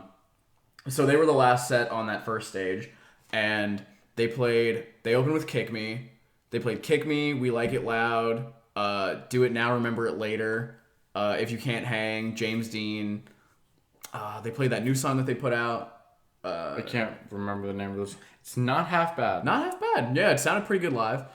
Kellen sounded good. Yeah. You know, stage presence is still there. He still does that thing, though, where when they start playing James Dean, he starts by singing it a cappella to make all the girls scream. And then they actually play it, and then at the end, he a cappellas it again to make the girls scream some more. I gotta say, I don't know that song. Yes, you do. No, I don't. They say that love is forever, your forever is all that I need, blah, blah, blah, Nope. blah, blah. Yes, you. No, I promise you. Anything for what it's called, For Your Ears and Eyes Only, or whatever it's called. With eyes to See and ears to... With ears to see, I don't know. With the eyes and ears. Yeah, I don't know that album. That's their, like, most iconic song. I don't know their album. Wow. Where they played out the world tour and everyone was going crazy. I don't know one fucking word from So that you song. just know... I know... Let's Cheers to This. I know Let's Cheers to This, Feel, and that's it. You just skipped with eyes and ears? Yeah. Okay. Well... okay. Yeah. Well, no, they think they played a couple of other songs, but I don't remember which ones. But it was... Trove. Trove is his new band. That's not Thrice. You could... Yeah, Trove is his new band. Okay. Okay. So They suck. that's a shame because They're really bad. Vana is great. Rest in peace. So Sleeping with Sirens was the first band that we actually got to see. That's when we got there. Yeah. So context. I wasn't planning on going, even though The Story So Far was playing. Because they were the only band that I genuinely gave a shit about being there. Yeah, Atreyu's not bad, but you said their set was weird. Oh, I'll talk about it. Yeah. Atreyu, I was like, they're a staple. The Used is really cool. I like The Used. I don't know. I don't think I know any of their songs. They're like just an emo classic. They've been around for like 20 years, and I actually saw them at my first Warped Tour, and they put on a good show. So I was like, yeah, cool. That'll be cool. Thrice is like another one of those big name bands that like just it's like okay, it'll be cool to say I've seen them. I've seen Circa Survive before, and I was like they're pretty good. So like, when did you see Circa? At the Tabernacle 2 summers ago, Citizen was opening, and Cassie had a friend that had tickets. Oh, I remember that. I don't like Circa. Yeah, I mean, they're not my favorite, but they were fine. Good enough where I was like, all right, like, I'm not going to go because I want to see them really bad, but, like, if they were playing, I wouldn't stab myself. Like, whatever. And, like, Memphis was playing, but... Memphis Mayfire was there? Oh, God. Yeah, and, like, when I was, like, 15, that would have been great. I've grown out of them a lot. Yeah. A lot. They were the first band I grew out of. Mm-hmm. I was never super into them anyway. So it wasn't hard. Mm-hmm. Trophy Eyes was there. Trophy Eyes is cool, but they were like the first set of the day. But so we didn't get there until 5 o'clock because I had work. And I wasn't going to go. But on Thursday evening, Cassie texted me and was like, hey, Elena, which is the girl who is Milo, Punk Rock Milo's owner. And she's my friend Shay's roommate now. And she was like, hey, Elena from the Masquerade is giving away tickets. She has like a bunch of comps that she's giving away for lawn seats. Do you want to go? And this was 24 hours removed from having Cooper put to sleep. Mm-hmm. And so my choices were do 4 hours at my internship and then drive home from the city and do 7 hours at Sonic, or stay in the city and go to Disrupt. Yeah. And I was like, I need something good in my life right now. So let's. And Sonic is not that. And Sonic is not that. Jesus fucking Christ. And so I was like, yeah, let's do it. And so I get done at 3 o'clock, and Cassie comes and picks me up. So we just take one car. We get some sunscreen because we're expecting to be out on the lawn for 8 hours, which did not happen. And we drive over there, and we find parking that's like a mile away. And I think there was free parking that I didn't know about, but we thought we were going to have to pay like a hefty amount. Yeah. So that's kind of what we were preparing for. We park, and this guy like puts this like the little sticker, or like little stamp, or whatever the fuck I'm talking about, little ticket in the dash for us. And he's like, all right, $3, I'll drive you from here all the way to the venue. We were like, fuck yeah. So we get in like the back of his pickup truck with like 2 other folks that were like headed over there. And he drives us straight up to like right where we're going to walk in. We get there right like as Sleeping with Sirens is starting. Their set was pretty good, honestly. Mm-hmm. It was cool to, after having not seen them for so long, and like they put out a couple of albums I didn't like. It was cool to first of all see them playing songs that I knew from like a long time ago that I really liked, and then even like the new song was good. So I was like, all right, cool. And then we start walking over to the, and that part's general admission because it's outside and it's just like a pit. The main stage, the amphitheater stage, people had bought different kinds of tickets. There was a pit ticket that was like $80. There were seat tickets that were like $50 and $20 depending on where you were or whatever. And then there was the lawn seat for like $15. And I didn't want to buy a lawn seat and see the story so far from a mile away. Mm-hmm. Like I just was not about that. But so we start walking over there, and I was like, we should just try to get into the pit. We should at least try. And if they say no, okay. Yeah. We walk in from the back entrance that's next to the lawn. The lawn is roped off. Like they are not letting people on the lawn. There's a sign that says like closed. Mm-hmm. And we're like, oh, what the fuck are we going to do then? And we're like, all right, let's go in the pit. They're not checking. There's no way to indicate. There's no way to separate like who got what kind of ticket anyway. Like they're not, they don't care. Yeah. So we just like walk in. We kind of like, and you could see it. Like a lot of people that were walking in were like looking at each other like, did we just get in to the pit when we weren't supposed to? And so that you said the attendance was like super low. Yeah. So I learned this from who told me this originally. Ian Joshua Riley, IJR, shout out. We should have him on the podcast. He's in. Is that the same Ian from the Cowboys? Yes. The Cowboys. The Cowboys. The Dallas Cowboys. I was like I was gonna say Callis, and then I was gonna say Cowboys, and it came out as Dallas. Yeah. He's in Clavicle, Harm, and 10th Row. He's in 3 bands. He also organizes a lot of like shows and stuff. He has been in the game for forever. He played shows with Attila like when they were brand new. Mm-hmm. I think he like went to high school with one of them. Like genuinely was like one of his classmates. I fucking love Ian. And And he also helped organize Big Gig. He's great. But I think he was the first one to tell me this. They gave out 2,000 comp tickets, like for free. Mm-hmm. And Lakewood is a 20,000 cap. Yeah. But so they gave out 2,000 free tickets to people, like people at the Masquerade and people like and attendance. I think they said that there were only like maybe 1,500 people that actually bought tickets on top of those 2,000, which is crazy.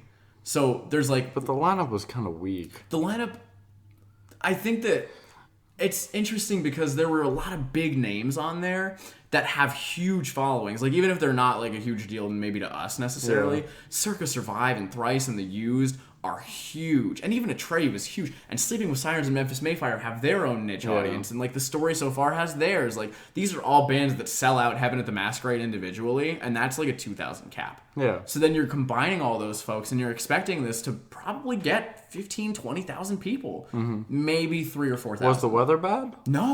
No, it was 90 degrees. What day was it? It was Friday. It was Friday. That's so weird. It was beautiful out, and we thought like, okay, well, like when we first got there and we saw how few people were there, we were like, well, it's Friday. People maybe are still at work. It's 5:00. Like, people are maybe just getting out and heading over here. Like, it didn't fill up until like Thrice. Yeah. And that was, the pit only filled up because they weren't letting anybody onto the lawn. Mm-hmm. So like people were like, well, fuck. So if everyone stayed where their tickets were, it would have looked, like the pit would have been like probably half empty. The lawn would have had like people scattered all across it, and the seats would have had people scattered all across it. It was very weird. So that was a thing. Atreyu played, and so I was a little bit wrong. We thought they had just a backtrack doing all their vocals. What we didn't see was that the drummer was singing. Mm-hmm. So his vocals were what we thought was the backtrack, and I don't know the band well enough to know like who's singing what parts. But they did have a backtrack for I think their screamer. Mm-hmm. You could tell because he wasn't giving enough oomph to be getting the sound that he was getting, and the performance just sounded too like, we got to sit down in a studio and get this exactly right, Gotcha. Like, there are like those mannerisms that you do live and you do things differently. It just sounded produced, but he wasn't even like, it didn't look like he was forcing any sound out. He was just kind of standing there and going, ba, ba, ba, ba. Like, when people scream, they're like squinting, they're closing their eyes, they're like really into it. Have you seen Chelsea Grin live? Unfortunately, but it was like 5 years ago. He does it effortlessly. Like, it looked like, and they're deep too. I've never been in awe of like a band's sound before. I saw Chelsea Grin live, and I was standing in the middle of the pit like, how the fuck is this guy doing it? He was holding the mic, standing still, straight face, just fucking gurgling. That's really it. Yeah. And Chelsea's sound. And I was like, dude. Ooh, yeah. Like, I have a video somewhere on my Instagram of like them performing, and he's just doing it effortlessly. So like, maybe he was good enough for that. You could still just tell how produced the sound was. The sound was a lot, yeah. Yeah, like he was hitting every note perfectly. The screams were all like, it was just too perfect for a live performance. Like, it just didn't make sense. And then the backup singer / guitarist, who still has a mohawk, which was weird. His backing vocals were like getting drowned out entirely, and I don't know if that was a backtrack thing or if that was just because they weren't being mixed well. Mm-hmm. But it was just, and then they played a Bon Jovi cover. What song? Oh fuck, Bad Name. You Give Love a Bad Name. Oh, Shot to the Heart. Yeah, sweet. That's one of my favorite ones. They did a cover of that, and I was like, where the fuck am I? But then The Story So Far came out, and that was one of the best TISSIV crowds I've been in. Yeah? Yeah, and I think that there was something to be said about the fact that everyone that was there to see The Story So Far really loved The Story So Far. You know what I mean? Mm-hmm. Like, it wasn't just like, oh, well, Basement's playing too, so I'll stick around for The Story So Far. It was like, if you were there for The Story So Far, you were there for The Story So Far. Did they put on a good show? They put on a great show. Like, better than the other one? His stage presence was better than the one in Nashville? Was that the one where he kind of like stood still with his arms behind his back? Yeah, but that was also because he was doing the tambourine at that point. Like, they were trying something out with that, and he also was like still, I don't know, but it's not like he's like going back to the whole like crazy thing. Yeah. What I've noticed is that they sound better live. now. Like, they always sounded great, but they sound better now because they don't feel the need to go ape shit on stage. Does he still swing his arm? No, he does the little fist pumps instead. But those are enough for me, yeah. But that's still a Parker Cannon thing. And so, but we checked the set list the night before. It was supposed to be 10 songs. We ended up getting 12. Oh, sweet. And not only did we get 12, they played different songs than we expected. They changed a couple up. And they played If I Fall, which was not on the original set list. So that was fucking dope. Still no Stalemate. No, I'll never get Stalemate. I will never get Stalemate live. But that's okay. I got If I Fall twice now already. And yeah, I crowd surfed like 6 times naturally. And yeah, it was just a good crowd, man. Everybody was like high-fiving and hugging each other throughout. There was one point where like for 2 songs straight, this like a couple of dudes just like got on all fours and people were jumping off their backs to crowd surf. Yeah. And it wasn't a very deep crowd, so you're only crowd surfing for like 6 or 7 seconds probably. So, but like people were just doing that for like forever. And then this one guy had 5 people get on all fours, and he long jumped over them to crowd surf, like in between songs, essentially. And Parker like stopped and was like, "What was that? A fucking long jump?" I just started laughing. And then one security guy like got up and was like, "No," and like wagging his finger, he was like, "No more." And everyone was like, "All right, we're done." But no, they sounded fucking awesome. They played Keep This Up. They opened with Proper Dose, which was cool. They played a couple of throwbacks. They obviously played Roman Quicksand, Things I Can't Change. They played Empty Space, which was not on the set list that was listed. They played The Glass. They closed with Heavy Gloom, which was dope. Cool. Yeah. It was really, really great and really needed. I mean, yeah, I needed that really fucking bad. And I usually don't believe that these things have to have happened to me. Like, it's like, oh, it could have been towards anybody because they're up on a stage and they're pointing down, like, whatever. But there was a moment they could tell, like, you can tell they know when they're not the band that everybody's there for. Like, that was kind of the difference when I saw them in Nashville both times, really, because they opened for Good Charlotte, and we went and saw them, and they put on a great show, but there was something to be said about the fact that you could tell that they knew everyone was just waiting for Good Charlotte. Yeah. Or most people were. And then when they opened for Taking Back Sunday and Coheed, you could really tell that they were like, we're here and we're excited to be on this tour, but nobody else is excited for us to be on this tour. Yeah. And so I think that affected them a little bit, like just energy-wise. But this, I mean, especially because of just how crazy we specifically were going at that set, he was like, damn, this shit's fucking crazy. And like, he was like, how many of you guys have never heard of this band before? And there were people who were going hard in there that like raised their hand and like cheered and stuff. And I was like, sick. Like, this is really cool to see. But then he was like, and then like a little bit after that, he was like, yeah, I see some familiar faces out there though. And the only reason I really feel like it has to have been towards me is because I was out in like the open part of like where we had the pit opened up. Nobody else was standing near me. And I went, fuck yeah, round 8, baby, let's go. And he pointed right at like where, like it was directly at me and like smiled. And then he was like, did his little fist bump thing. And I was like, sick. Sick. Yeah, like it was just cool, They were great. Circus Survive sounded pretty fucking good. That we met Kellen during Circus Survive set. And then Thrice was really good and The Used was good. We left a little bit earlier, a little bit before the end of the show because the one song from The Used I really wanted to hear, they played in the middle of the set. I thought they were going to play it last, but they didn't, so that was cool. And we had like a 20-minute walk to the car, so we got the fuck out of there. But, it was really good. And for the fact that it was free for us, like, I can't complain at all, I wonder if they'll do another one next year with the attendance being so low. That's what I'm bummed about, and that's what Ian and Cassie and I were all talking about, is like, the show itself was great, but the attendance was really low. And like, maybe just a smaller venue?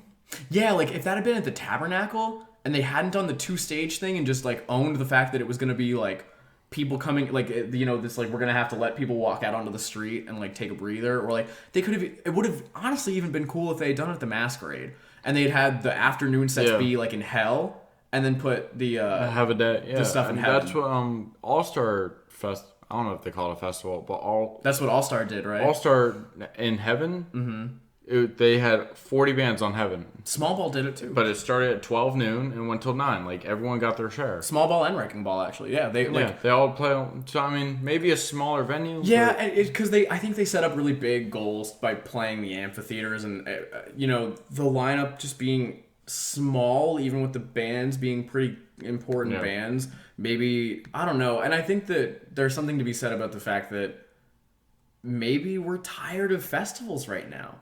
Maybe people are not... I can't do another festival. That's the thing. Like, I think a lot of people don't want to do it anymore because Warped Tour wore everybody out, and so did, like, Mayhem and Chaos. Like, even though, like, all of those were great in their own ways, those, like, for this scene of music, because there are, like, like, rave festivals that people still love, which I don't understand. That's another lifestyle I will never understand. No. I never understand the rave people. I don't get it, but whatever, to each their own. Yeah, no, I mean... I just have no fucking clue. Yeah, you live your life, but like, I will never have an orgasm over light fingers. No. But, like... that video. But, like, with, like, these, like, music festivals for our side of the music scene... I don't know if there's a market for it right now. I think people are tired of that right now. I think everyone's just too old. Like, I know our scene, like, gets new people every year. But not as much as it used to. I think that, like, our scene is mostly just the people that have already been I think we're right stagnant now. right now. Yeah, and so I think that people just don't want that right now. And I think that, like, the things like Sad Summer Fest, like, where it's more, where they're calling it a festival because it's a big lineup, but it's more of just a long concert. Yeah. Like, those things can be cool, but I'd really much rather just see more tours. I'd rather just see, like, more shows that come here because, like, there's just more, there's no stress of, like, I'm going to miss this band if I go to this band, and I'm going to be out in the sun for 10 hours. Do I have enough sunscreen? And, like, how am I going to stay hydrated? Like, there's just too much math that goes There's so into many things that go into it. And, like, yeah, it's cheaper to buy a festival ticket and see 30 bands for $30, whereas to see 5 bands at the Masquerade, it might be $30. But you're going to get a better experience a lot of the time. So... I know I can't do another festival. It's not in me anymore. Yeah, so I don't know. I go too hard for one band, and then I'm done for the rest of the day. So if they play early, you're fucked. Like, with Crown. Crown played first, or, like, the first band that we saw was Crown, and then we were done for, like, 3 hours. Yeah, because... Granted, there was nobody else that we wanted to see, but, like, we were tired as fuck. Like, yeah, I think we went as hard as we did because it was all we had until Ice Nine, really. But, like, even I just can't, because festivals, then you gotta bank on the weather being nice, then you gotta bank on the just, like, hydration, and you just it's too much. And you have to figure out, like, okay, I gotta eat at some point during the day because I'm out there for 12 hours. So do I have $17 for a drink and a slice of pizza? Yeah, because festival prices are stupid. It's just it's too much to think about, and, like, I came here for this band, but I also want to see that band. But, they play at the same fucking time. So what am I going to do? The thing that I haven't gotten over yet about Warped last year, I mean, there are a lot of things I haven't gotten over about Warped last year, but one that really still makes me angry is that I did the skip the line thing. I had VIP tickets, so I was supposed to get in before everybody fucking else. But because I guess they let so many people go in that line, I still got in, like, after a lot of the, like, non-skip the line people, and still didn't get in until after Knuckle Puck's set was over. Yeah. And that was one of, like, the 5 bands I wanted to see. Like, seriously? They never did it right. No, it was fucked. I mean, they never did Warped Tour right, but they're like, bring a can of food and you get to go in early. Except when 1,000 people do that. Yeah, I'm walking past people with cans waving. I'm like, dude, fuck. I'm like the loser. Well, and Disrupt, they were doing something where if you brought a can of Rockstar, you got to skip the line, but you also were entered to a drawing to potentially win something from the used. Mm-hmm. I don't remember because I didn't care. I was like, I'm not going to do that. Yeah. But I don't think they tweeted it until, like, after 2 p.m. So I was like, dude, the show started already. Like, what? Yeah. What I was thinking is maybe they gave out that many comp tickets hoping that would, like, encourage other people to buy tickets afterwards. And, like, maybe they're thinking even if they take a loss on money this year, like, there are enough sponsors and enough going on that, like, if people have a good time, there will be a market to bring it back. Yeah. But, I mean, our show's attendance was low. And then I just saw it, like, that day, that the Toronto date just got moved from an arena to, like, some shitty venue that a bunch of people in Toronto don't like. That's now, it's gone from, like, assigned seating and all that shit to just a general admission show. And a lot of people are like, so am I going to get my money back for buying this $80 pit ticket? Which is the only thing that I really felt bad about. Yeah. Because I was like, man, I got into this show for free. Granted, a lot of people did. Most of these people had comp tickets. But, like... For those people who spent $80 on tickets. Right.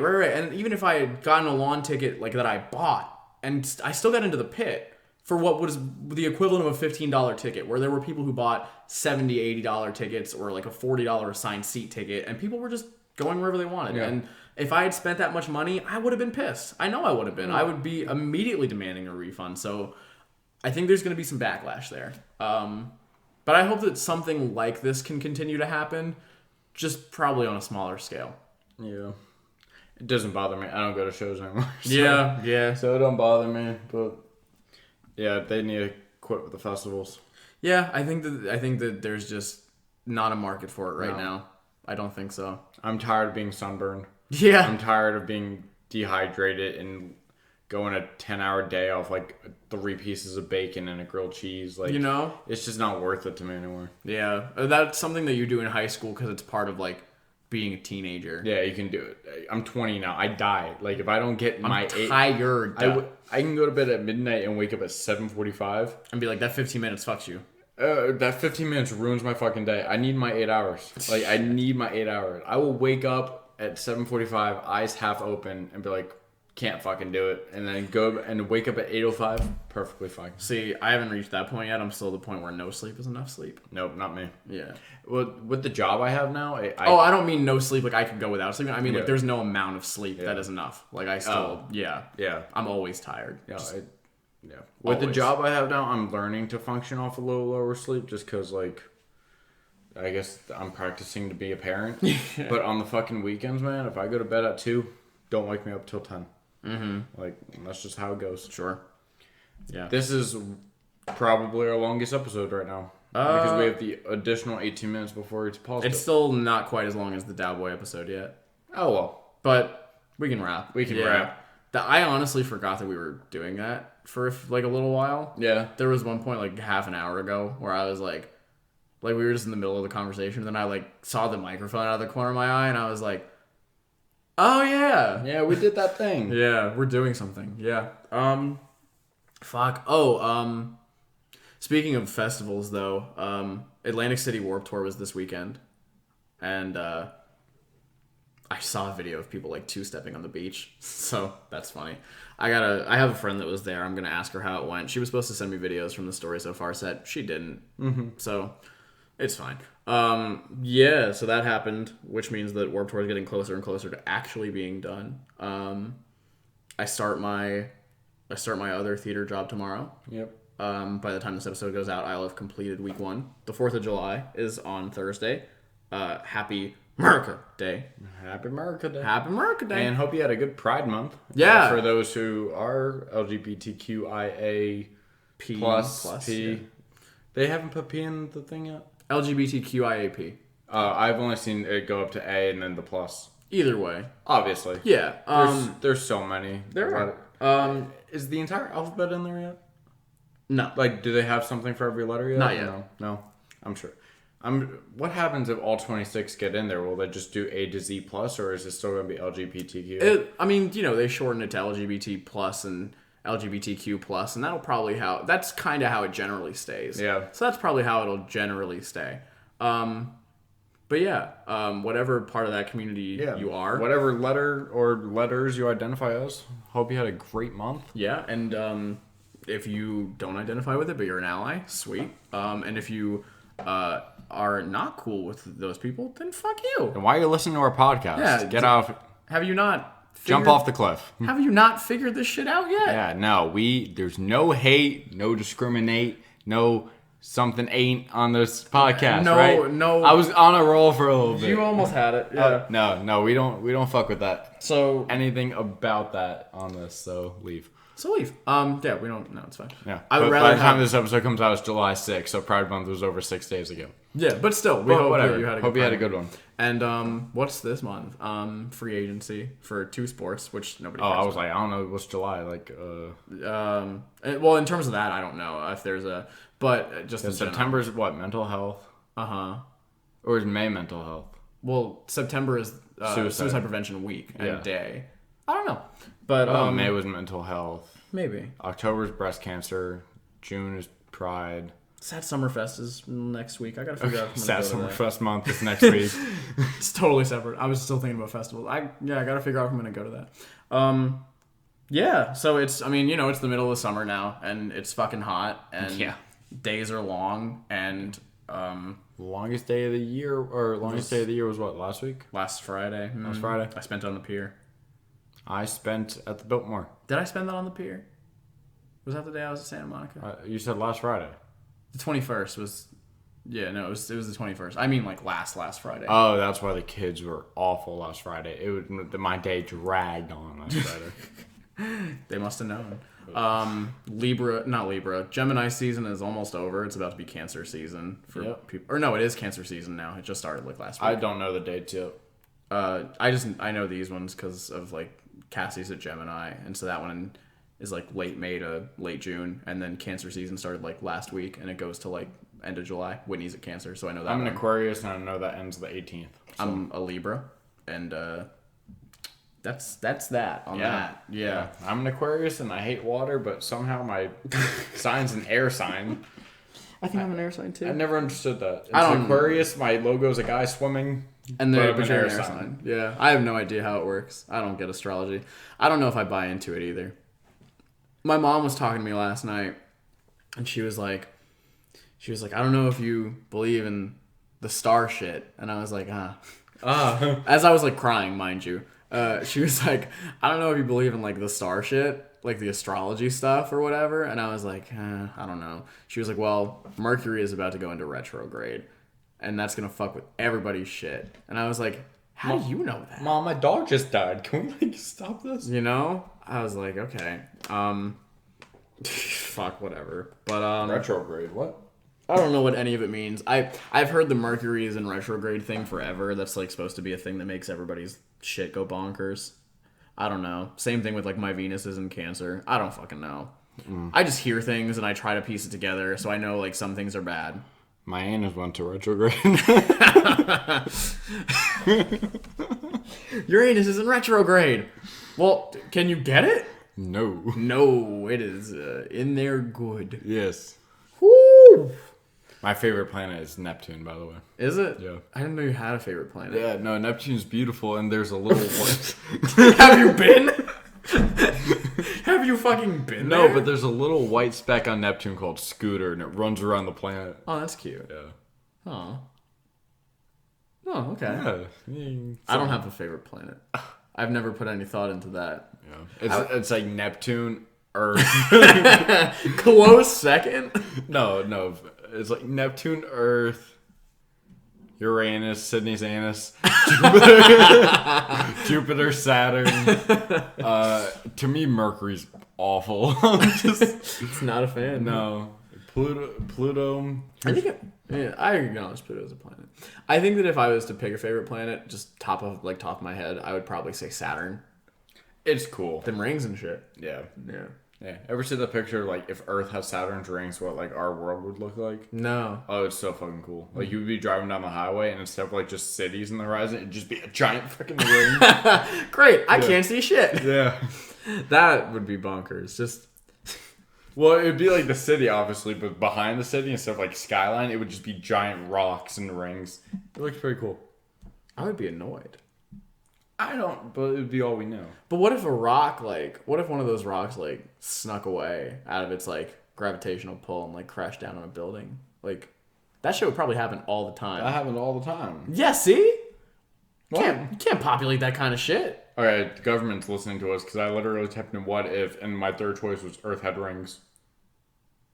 We gotta go. Yeah, we gotta go. Episode 4, check that out. Episode 4, conspiracy theories, but that's none of my business. Yeah. My Google is probably over here like, I fucking heard you. Yeah, see? It looked like... Oh. It looked like that.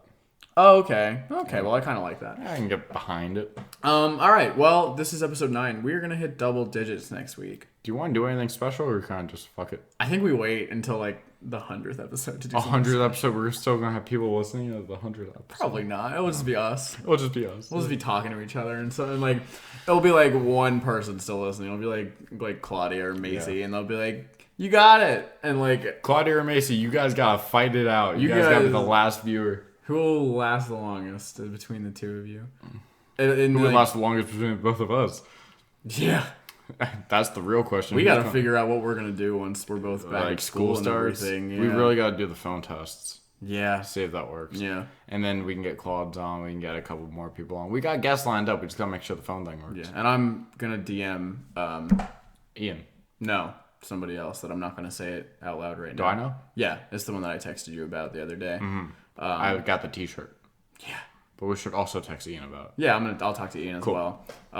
Cool. So episode 10 is next week. This is episode 9. I can't fucking believe that people are still listening to this. I can't believe we're getting consistent views too. It's not like a fluke. No, it's cool. Yeah. The episode 8 just came out yesterday, so it's still super low, and I also didn't send it out to everybody yet. I put it on social media. I didn't have time to make a teaser. Yeah, you were doing stuff. So yeah, but it'll jump up. We're getting to me 30 people or 35 people is a lot. Yeah, but we're hitting 45 a week. To hit 40, 45 every week to me is crazy. In the entire state of Kentucky. Somebody in Kentucky listened to our podcast. Yes. Shout out to the Callis Cowboys for expanding our demographic of where people are listening to our podcast, because that's absolutely what happened. Mm-hmm. Yeah. Oh, shout out to Carson. Did they send you a picture? Yes. Good. Yes. They sent me so many pictures of Blue Slide Park from Pittsburgh. Awesome. I'm a huge Mac Miller fan, if anyone knows. But no, they sent me a video of the actual Blue Slide that Mac talks about. No kidding. And then the park with another Blue Slide and the market that Mac always talks about. So Carson came in clutch. I'm sure Adam and all the other members also had a hand in it. But Carson was the one that sent me the picture. Thank you so much. This is the 3rd episode in a row where we are just... No, this is... okay, so hold on. We teased making the announcement for the Dow Boys on episode 4. We made the announcement for the Dow Boys on episode 5. We hyped it up for episode 6. That was almost the only reason we did episode 6, was to talk about how we just talked to the Dow Boys. Episode 7 was the Dow Boys. Last week we did an album thing. This is 6 weeks in a row where we've had to give a spot to the Dow Boys. And it's not like it's a chore. It's not going to be the last one either. No, probably talk about them every fucking week. Which is not a chore or a bad thing. It's just funny that we always find a reason to talk about them. Yeah. But no, big thank you. Yeah. So, God, we always have the longest outros. Yeah, we were supposed to wrap up 5 minutes ago. It's fine. Cool. So, thanks for still fucking listening to this, and we'll keep doing it as long as people are listening, and even as long as we're enjoying it, and as long as we're still enjoying it, which we are. This is always a bright spot. This is always fun. So it's always a bright spot, even when things have been shitty everywhere else, which is kind of what's been going on right now. So it's always good to do these things, and always good to just have a way to talk to each other. Exactly. Cool. So we're gonna wrap up now. Thanks for listening. If you found us, then you found us, and we don't have to tell you where to find us. But follow us on our social medias, individual and podcast pages. I see some of my friends liking your shit now. Yeah. And I'm like, oh, cool, podcast stuff. Yeah. Thanks for listening, and thanks for jumping off the cliff with us. We will see you next time. Take care of yourselves.